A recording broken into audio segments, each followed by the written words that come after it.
On Northeast Angling, we often tow our boats to where the fish are. We use a simple checklist to ensure that our boats get there safely.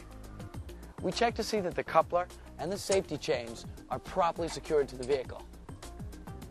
The boat is secured at the stern and the bow with tie downs. Check. Never count on the winch line as a tie down.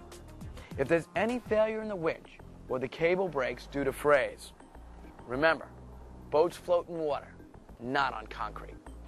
Make sure the boat is sitting straight and level and not canted to one side or the other. If your trailer has brakes, remove the brake fluid cap and check the level.